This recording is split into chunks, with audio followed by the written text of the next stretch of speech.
Sally, the Time-Traveling Slave, a Historical Sci-Fi Series, written by Gabrielle Marie Kelly, narrated by The Gift of Gab Productions. Prologue. You don't know what you're really made of till you're held under fire, Ezekiel would always say to the little girl, his voice vibrating deeply, carrying the weight of unspoken wisdom.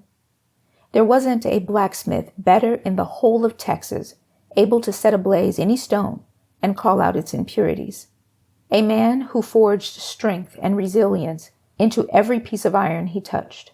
The tiny cabin cowered under the setting sun and the shadow of the overseer's house, its walls weathered and patched with whatever materials Ezekiel could scavenge.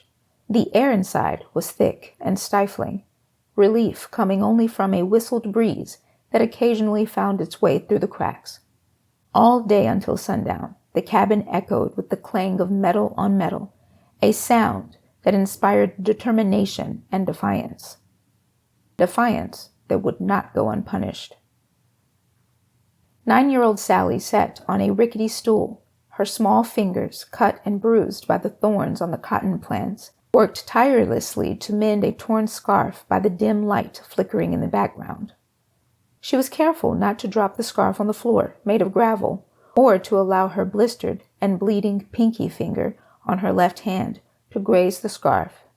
Mrs. Abigail didn't like it when she brought back her work dirty.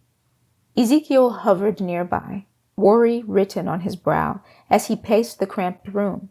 He was always anxious, even while he worked. Everyone was.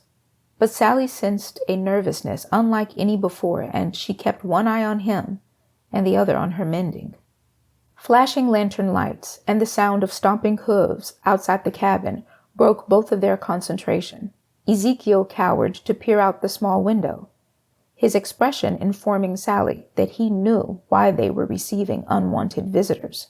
Ezekiel slowly looked down, as if to contemplate his next move, and then turned to Sally, his eyes searching hers with a mixture of fear and resolve. He reached into the pocket of his worn trousers and pulled out a small round metal piece, a token with a glowing center that seemed to dance with its own fire. The piece was heavier than it looked, carrying the weight of worlds present and past.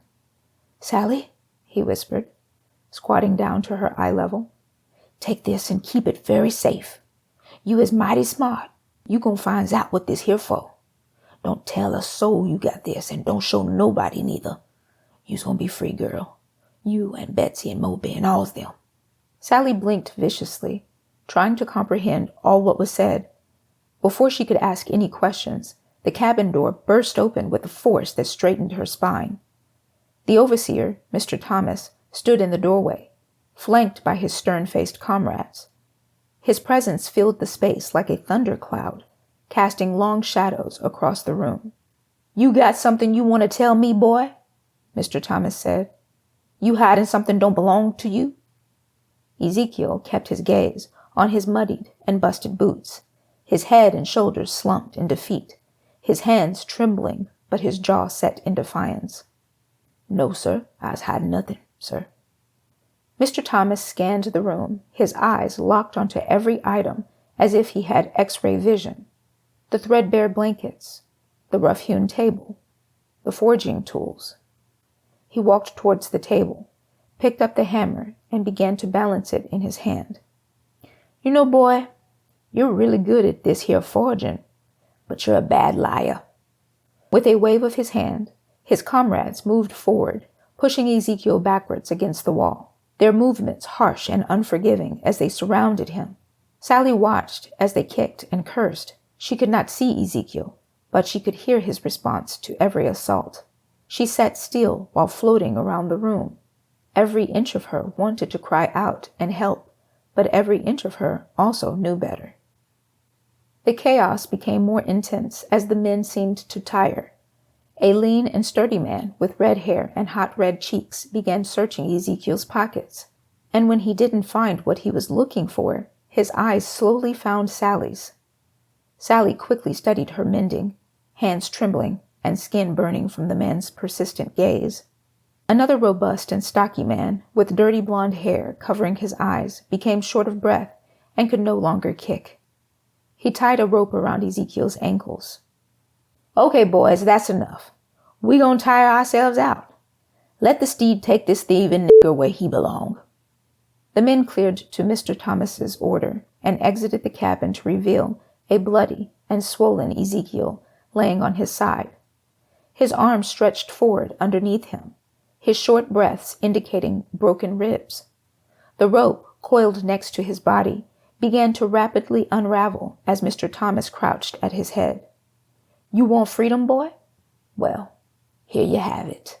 The rope gave up slack, and in a blink of an eye, Ezekiel was dragged out of the cabin, surrounded by a cloud of dirt and dust.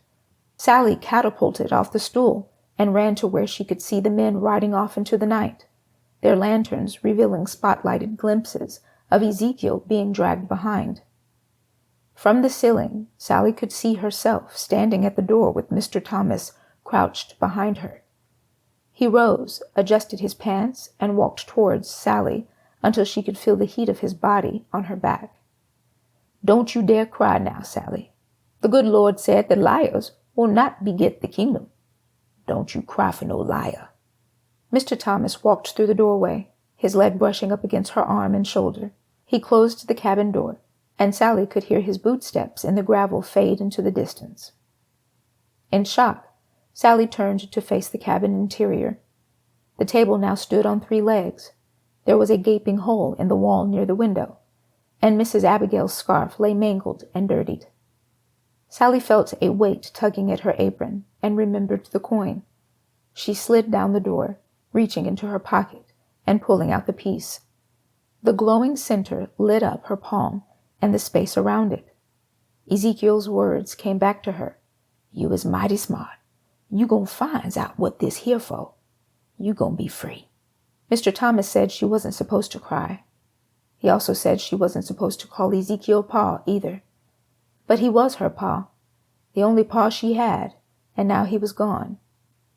"I's gonna be free," Sally whispered as one tear, spotlit by the glow of the coin, escaped and freely ran down her cheek. She laid down to dream of freedom and the nightmares that threatened it. "Come on, girl." Sally awoke to the voice of Moby, a 15-year-old buck bought to help plow the fields and make slave babies. He was later commissioned to cut all the unruly slaves out of the trees and bury them in the slave graveyard. He had become like a brother to Sally and a son to Ezekiel.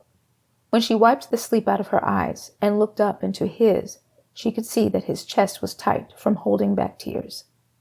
"Come on, Sally. We's got to hurry. We gonna lay Ezekiel to rest now." He turned to walk out of the cabin with an air of unspoken defeat. When Sally arrived at the burial plot, Moby was standing next to Betsy, a robust slave woman in her 50s. Betsy told Sally one time that she gave birth to her, but she wasn't allowed to call her daughter. She loved her like a mother. A few other slaves had come to support and to be lookouts. They said that the others stayed behind so as to not draw attention. The slaves were not allowed to marry, to claim their children, or to mourn their dead. When they had paid their respects, they all went their separate ways to tend to the work of the day. Betsy went to the kitchen. Moby went to the fields.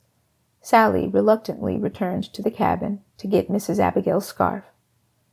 While she dusted it off best she could, thoughts of what Mrs. Abigail would say and do began to fill her imagination.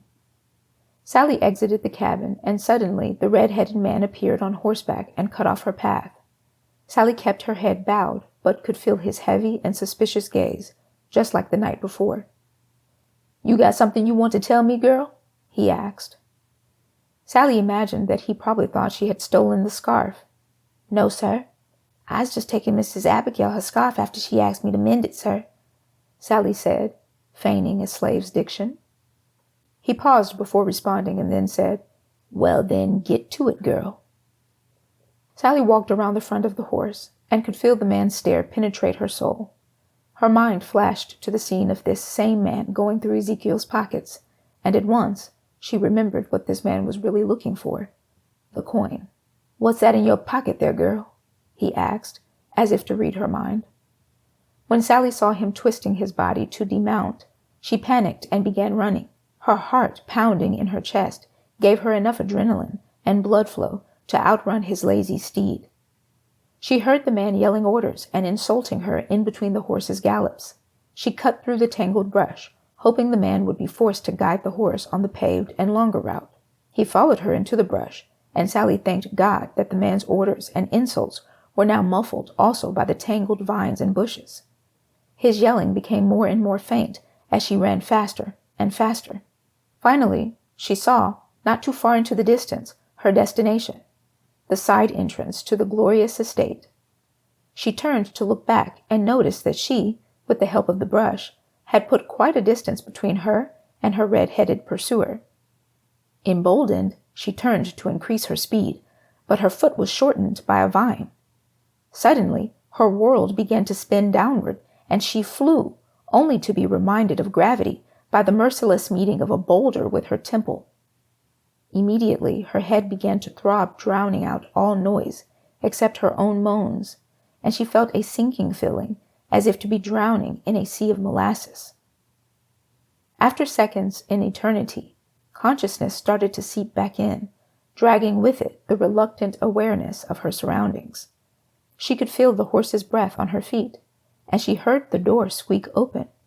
Then the ground gave way as she lost her bearing on reality again. She slipped through the cracks into unconsciousness. Hi, I'm Gabrielle Marie Kelly, also known as Gabby the Author, and you just finished listening to Sally, the Time-Traveling Slave, the Prologue.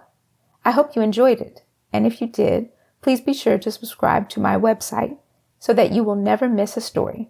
Thanks, and happy reading.